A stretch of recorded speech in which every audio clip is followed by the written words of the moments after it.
Pokémon Scarlet and Pokémon Violet are the 9th generation of Pokémon in the main series. There's a lot to unpack in this game, so I'm going to get right into it. The video is going to be in multiple segments: gameplay and mechanics, story, graphics, and new Pokémon and region area. I'm also going to be throwing in what the game did differently and also what it kept from previous generations. This video took me a very long time to edit, voiceover, to get the insane amount of Nintendo Switch captures and exporting the videos, so if you're continuing to watch this video to the very end, thank you very much. And if you're new, be sure to subscribe and like the video.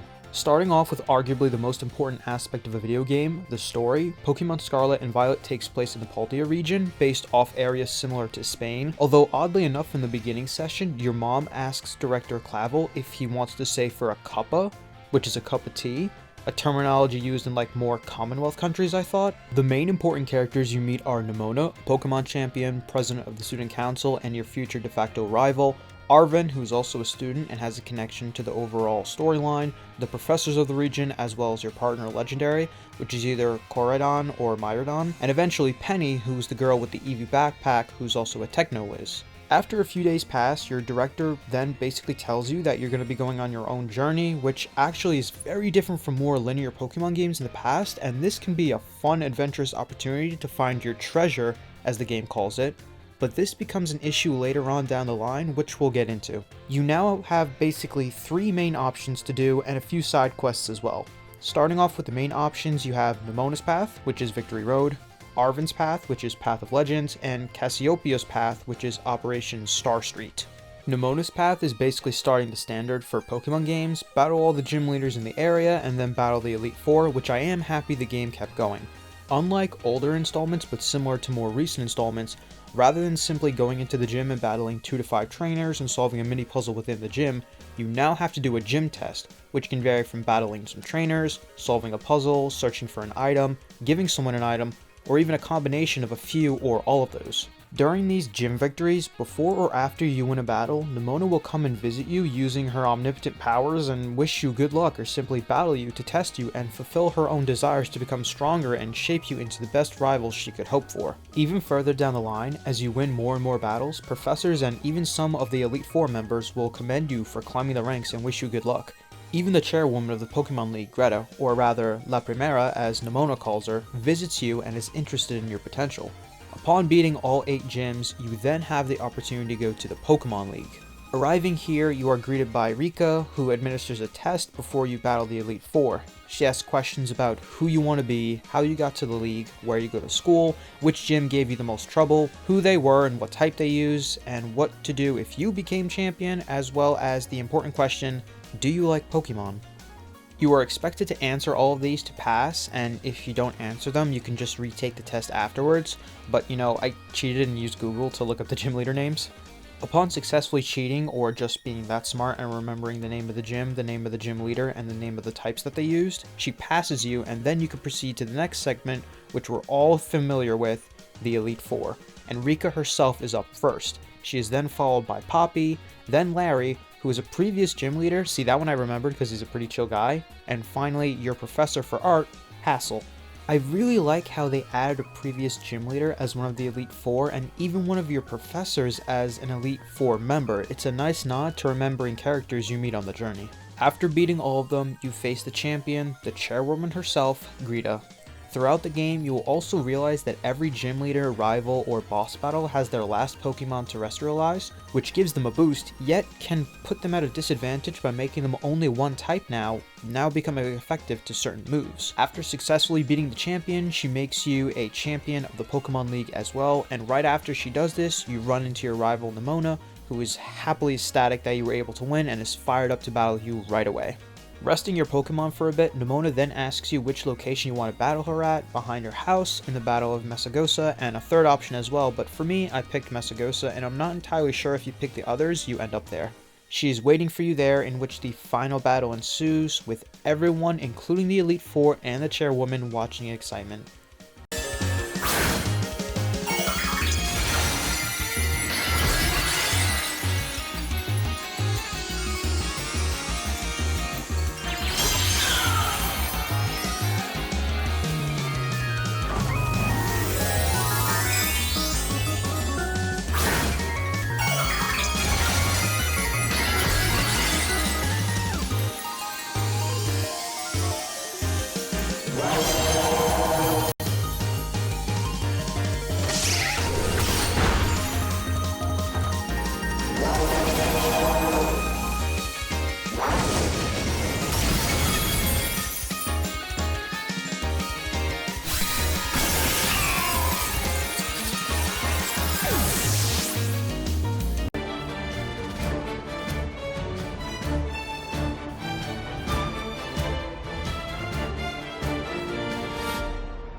Beating Nimona makes her feel fulfilled with joy as she knew you could beat her and that she was giving it her all. Celebrations commence, and Nimona, wanting a round 2 already, is how the story for Victory Road ends.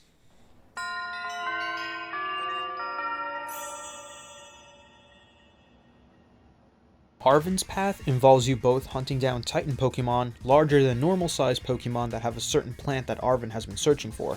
There are 5 Titan Pokemon that you will verse, as well as 5 Herba Mysticas, the plants Arven is looking for to use in his healing sandwich recipes. Yes, that is real, that is exactly what he does with them. Every successful Titan boss battle will result in Arven giving you a Titan badge. Afterwards, Arven will use the Herba Mystica and make a healing sandwich. Some is given to Arven's Pokemon and some is given to your partner Pokemon. Each time your partner Pokemon eats the sandwich, part of its power comes back, and this means new abilities like dashing, jumping, gliding, and being able to climb over walls. Later on down the line, you learn more about Arven and why he was so critical of your partner Pokemon, his true intentions for gathering the herbs, and his connection to the professors. Sada if you pick Scarlet, and Turo if you pick Violet. And honestly, I think his story is the best of him, Nimona, and Penny. A while back, him and his Pokemon Mabosstiff were in Area 0, a restricted area in the Paldea region, containing dangerous terrains and Pokemon, and Mabosstiff got greatly injured. Not just something a Pokemon Center could fix, but his Pokemon was dying, meaning that there are certain things that Pokemon cannot heal from. Hearing Arven break down and how all he wanted was his buddy to heal back up got even sadder when you realized that his parents had been neglecting him doing research in Area 0 and never being there for him growing up. Mabosstiff was the only one there for him during that time. He did his own work, cooked and cleaned for himself, had no parental figure, and only had his Pokemon to keep him company. Mabosstiff is his family. The reason why Arven hates your Pokemon partners so much is because it's thanks to Pokemon like them, ancient or future depending on the version that you picked, that took away his parents from him, both figuratively and literally, which we will get into later down the line. Upon beating the last Titan and eating the last sandwich, your partner and Mabosstiff will become fully powered up and healed, leading to a nice cutscene between him and Arven.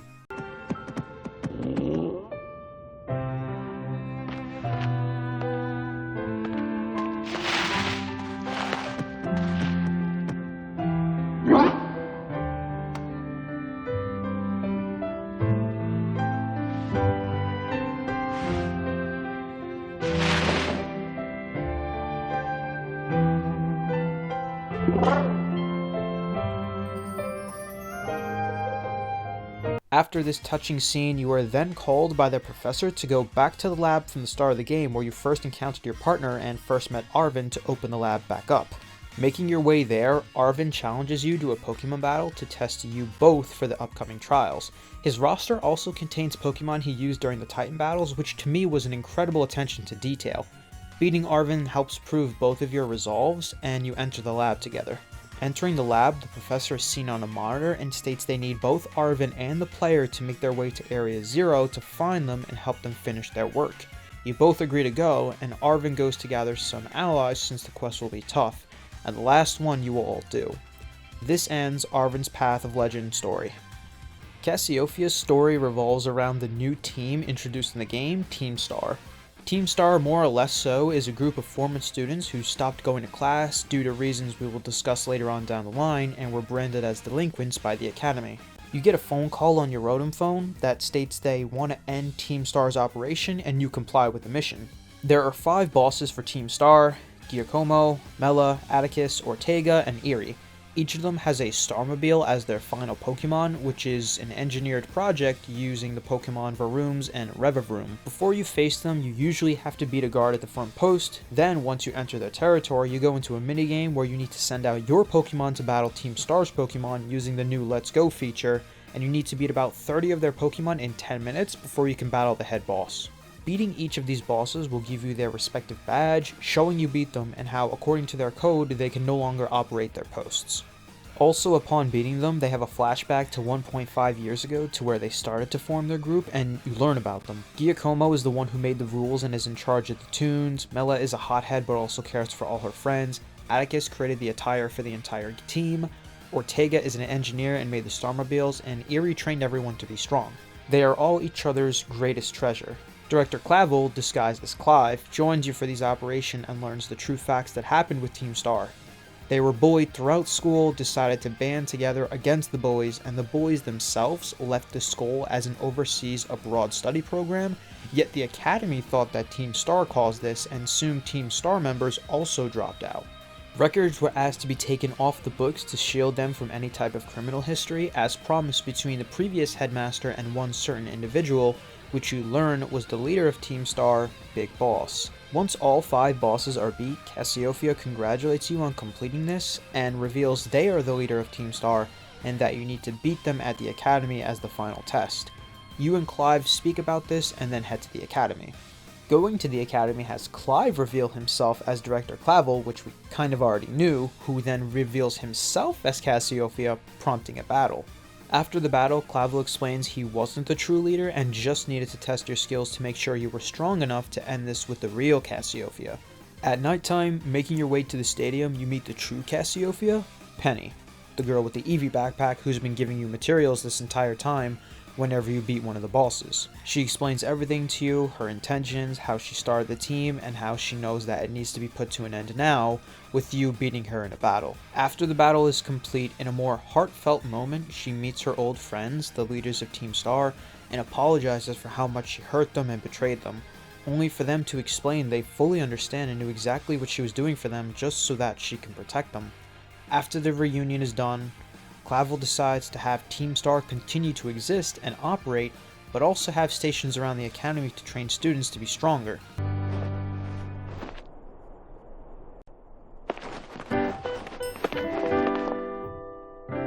Penny agrees to this, and also helps out the Pokemon League chairwoman, as well as with technological aspects.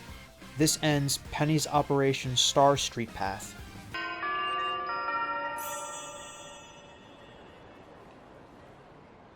Only after all 3 of these paths are complete do you enter the final path of the game, the way home.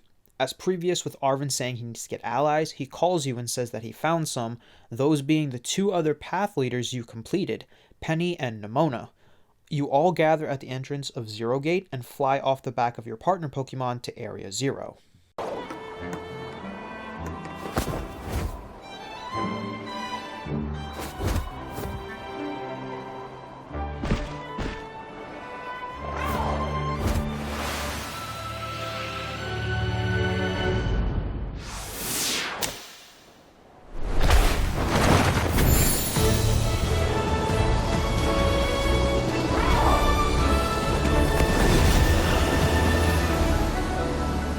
Upon entering Area 0, your partner Pokemon will not come out of their ball due to fear, which is later explained down the line. Now, since you don't have a partner Pokemon and the goal of this sequence is to unlock 4 security-based locks located around the area, you're going to be doing a load of walking. As you walk, Arven, Nemona, and Penny will chat amongst themselves talking about their story and their families. Upon getting to each security base, you will battle a Paradox Pokemon based on the game version you chose, aside from the first base, which is just going to be Glimora. Once all 4 security locks are unlocked, you will be able to meet the professor, or rather the AI cyborg created by the professor.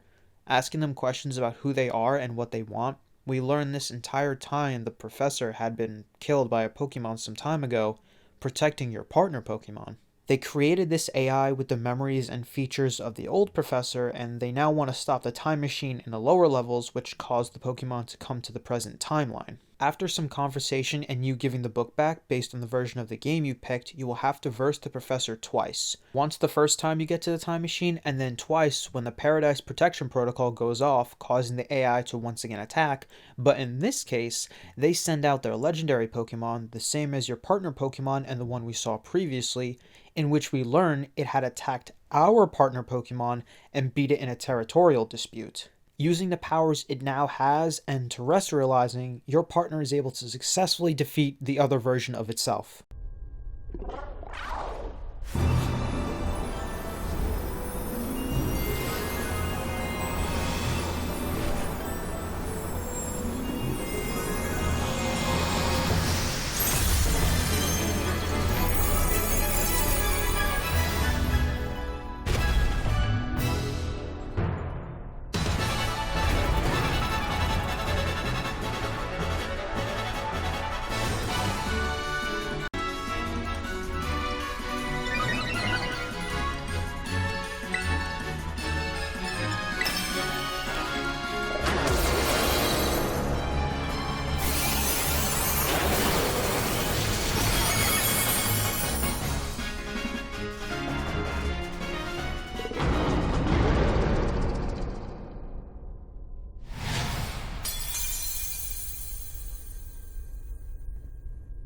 The protocol is still going off, and the only way to stop it is to have the AI leave this dimension, which is part of what was causing this rift.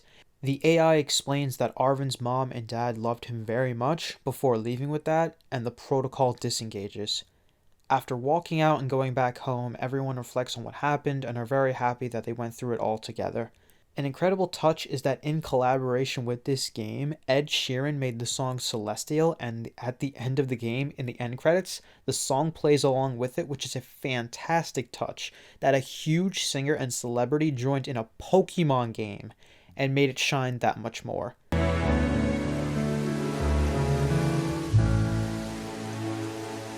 At the end of this next morning, there's a cutscene that plays where you go back to Director Clavell, and he thanks you all for the hard work, the fact they were able to save the world, and that is how the Way Home story ends.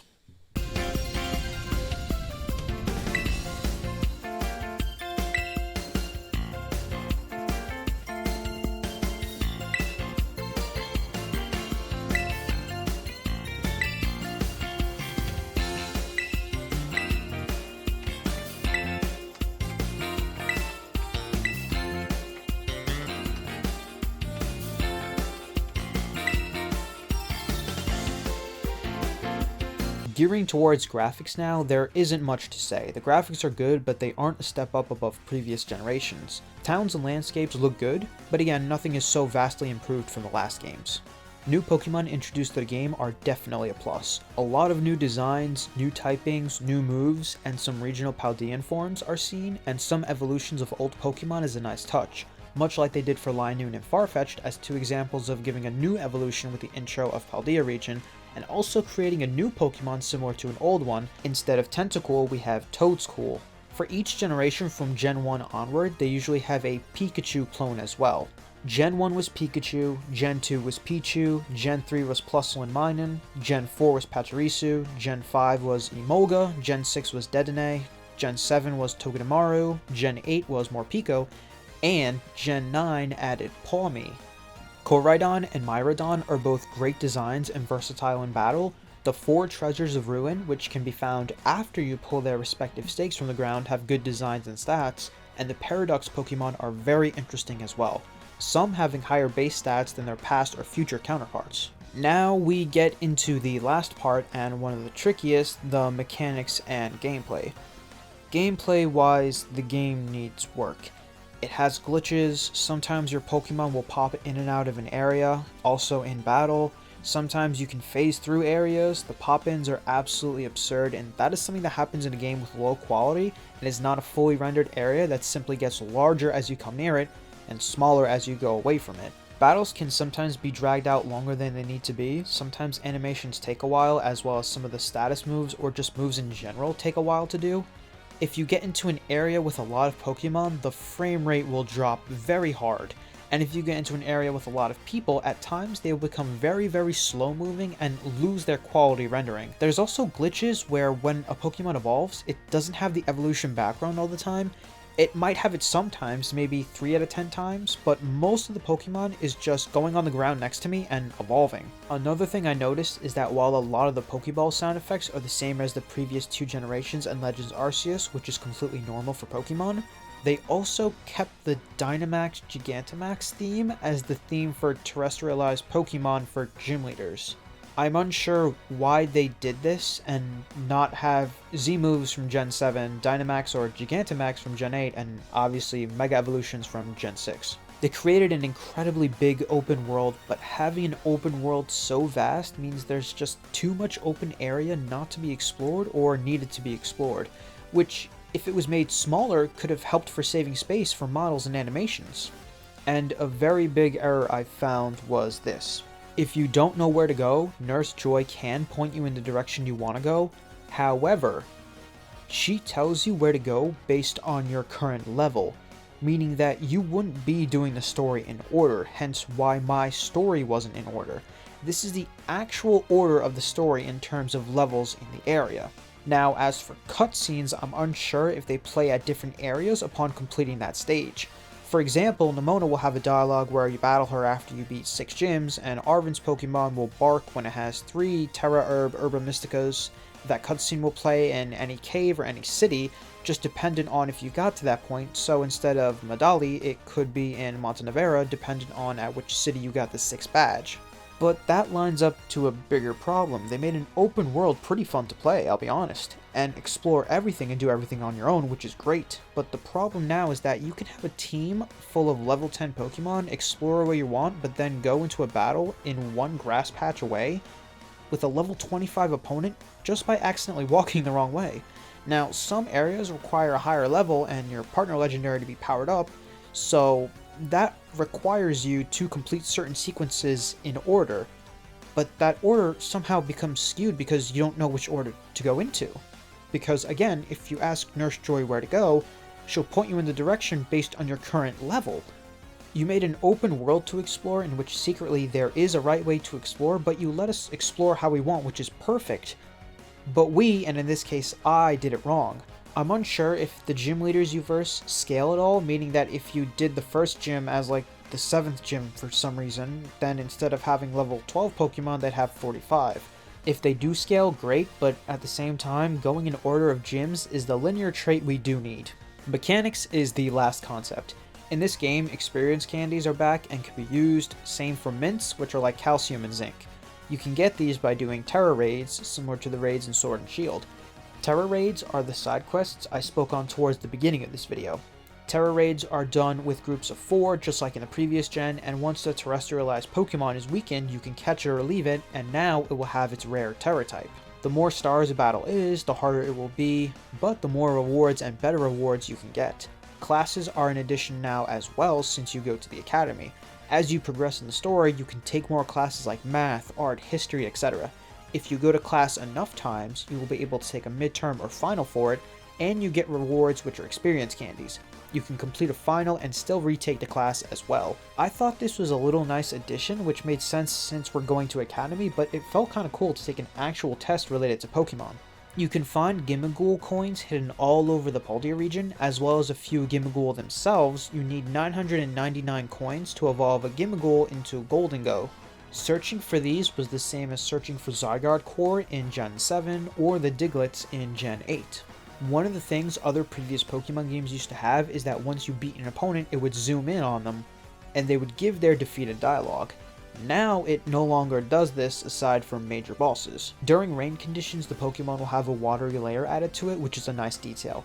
They did, however, get rid of Pokemon closing their eyes when they have a sleep status, but did keep a Pokemon slowing down its animation when it has a status condition or is low on health. Gym challenges are a nice addition they recently added in Pokemon games, which still has the same puzzle and battling aspects of much older Pokemon games. Sandwich creation, which gives you a temporary boost to experience gained, hatching power, catch rate, and Pokemon appearances is now available. The game also does not hold your hand at all, which is a fresh breath of relief since they did that in the last 2 games. The game basically says, go have an adventure and try not to mess up.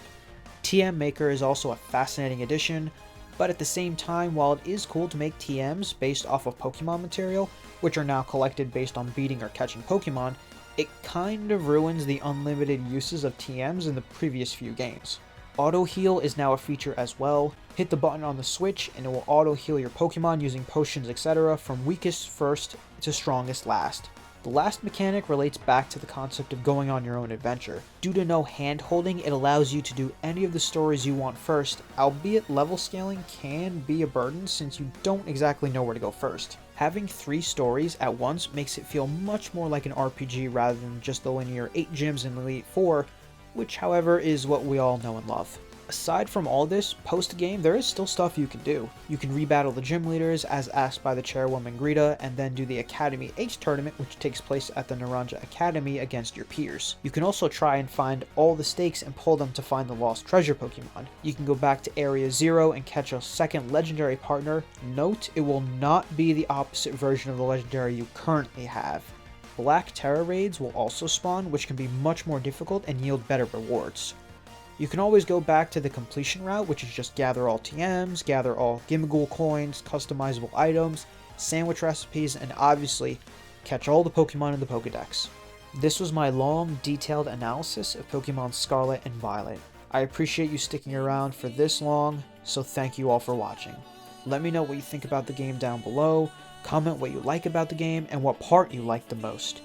As always, thank you very much for watching, and I will see you all in the next one.